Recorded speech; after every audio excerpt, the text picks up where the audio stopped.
ஒரு cake shop அப்படின்னு பார்க்கும்பொழுது ஒரு கேக் ஷாப் வைக்கணும் அப்படின்னா அதுக்கு பேசிக்காக இன்வெஸ்ட்மெண்ட் அப்படின்னு ஒரு விஷயம் இருக்கு இல்லையா?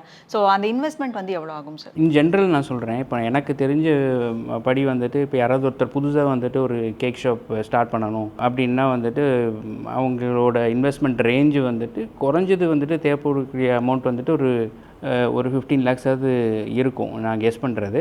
அதை விட கம்மியாகவே கூட வந்துட்டு நம்ம யூஸ் பண்ணலாம். நம்ம வாங்குகிற மெஷினரிஸை பொறுத்து லைக் மினிமம் ரெக்குயர்மெண்ட்டுன்ட்டு சொல்ல போனால் ஒரு ஓவன் இருக்கும் தேவை, ஒரு பிளான்டரி மிக்சர் தேவை, ஒரு ஸ்பைரல் மிக்சர், அப்புறம் ஒரு சில கேக் ஷோ கேஸஸ்ஸு, அப்புறம் ஒர்க்கிங் டேபிள்ஸ், இவ்வளோ தான். இது வந்துட்டு ஈவன் ஒரு 5-6 லட்சத்துலேயும் கூட வந்துட்டு நம்ம ஸ்டார்ட் பண்ணலாம். பட் என்ன மாதிரி நம்மளை வந்துட்டு நம்ம ப்ரொஜெக்ட் பண்ணிக்கணுன்ட்டு விருப்பப்படுறோமோ அதுக்கு தகுந்த மாதிரி வந்துட்டு சில அடிஷ்னல் எக்யூப்மெண்ட்ஸ் தேவைப்படும். ஸோ அப்படின்றப்போ வந்துட்டு உங்களுக்கு நிறைய விசி கூலர்ஸு, அதே கேக் ஷோ கேஸே வந்துட்டு கொஞ்சம் upgraded version, deep freezer, AC, இதெல்லாமே வந்துட்டு உங்களோட ஷாப்ஸை வந்துட்டு அடிஷ்னலாக வந்து தேவைப்படும். பட் ஆனால் பேசிக் ரெக்குயர்மெண்ட்டுங்கிறது இவ்வளோ தான் இருக்கும். ஸோ அந்த ரெக்குயர்மெண்ட்டை வச்சு வந்துட்டு நம்ம யார் வேணுனாலும் வந்துட்டு ஒரு ஷாப்பை வந்துட்டு ஸ்டார்ட் பண்ணிட முடியும். ஸோ என்னோட கெஸ் கரெக்ட்னா வந்துட்டு ஒரு 10 to 15 lakhs.